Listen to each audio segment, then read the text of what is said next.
Assalamualaikum warahmatullahi wabarakatuh. Kami dari kelompok 4. kami akan mempraktekkan sifat cahaya, lensa cembung, dan cermin cekung. Mari kita saksikan videonya. Pemantulan cahaya adalah perubahan arah rambat cahaya yang terjadi ketika cahaya menabrak suatu permukaan dan kembali pada medium asalnya. Dari hasil pengamatan, diketahui ketika cahaya dari senter mengenai cermin datar, cahaya tersebut dipantulkan dengan sudut pantul yang sama dengan sudut datang. Sifat bayangan yang dibentuk oleh cermin datar adalah tegak, sama besar, jarak bayangan sama dengan jarak benda, bayangan maya atau semu, dan berbalik kiri kanan.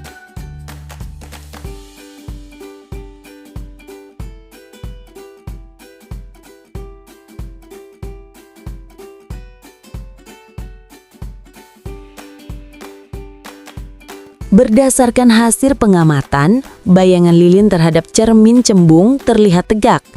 Bayangannya lebih kecil dan berada di belakang, serta sifatnya tidak bisa ditangkap pada layar.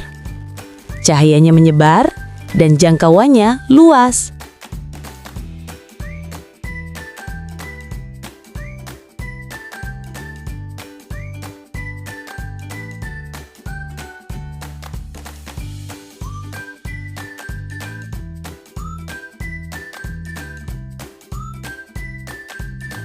Berdasarkan hasil pengamatan, ternyata ciri-ciri cermin cekung sesuai dengan aslinya ketika benda berada pada 30 cm sampai 25 cm, maka bayangannya nyata terbalik dan bayangannya menjadi dekat dengan cermin. Sedangkan saat berada pada 20 cm dari cermin, bayangannya menjadi tegak lurus di posisi yang sama jaraknya. Ketika benda semakin dekat, bayangan menjadi lebih jauh. Hal ini berarti jika benda atau lilin dekat ketika fokus, maka semakin jauh bayangannya.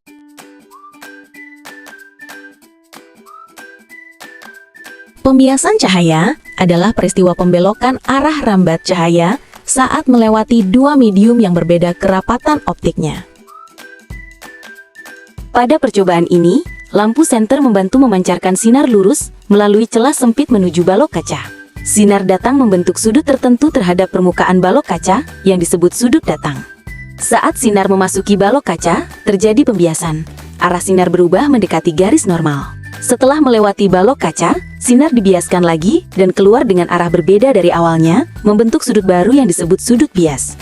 Karena kedua sisi balok kaca sejajar, sinar masuk dan keluar tetap sejajar, namun terjadi pergeseran posisi T karena pembiasan dua kali. Tabel sudut datang dan sudut bias menunjukkan bagaimana sudut sinar berubah ketika melewati balok kaca. Semakin besar sudut datang, sudut bias juga bertambah, tetapi selalu lebih kecil dari sudut datang.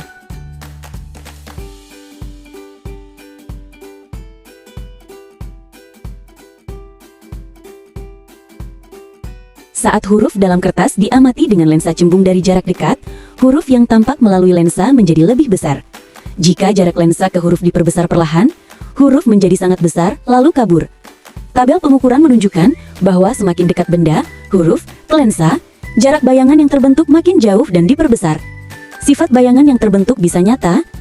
Jika benda di luar fokus lensa, bayangan dapat diproyeksikan dan terbalik. Atau maya, bila benda dekat lensa atau fokus, di mana bayangan tampak tegak dan lebih besar. Bayangan maya tidak bisa ditangkap layar, sementara bayangan nyata bisa.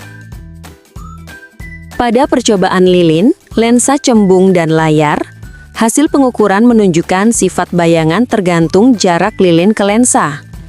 Lilin yang berada di luar fokus akan membentuk bayangan nyata, terbalik, dan dapat diperbesar atau diperkecil sesuai jaraknya ke lensa. Jika lilin tepat di titik dua fokus, bayangan nyata berukuran sama. Bila lilin semakin jauh dari lensa, bayangan nyata yang terbentuk semakin kecil. Sedangkan bila lilin terlalu dekat lensa, bayangan bersifat maya, tegak, dan tampak jauh lebih besar tetapi tidak bisa diproyeksikan ke layar.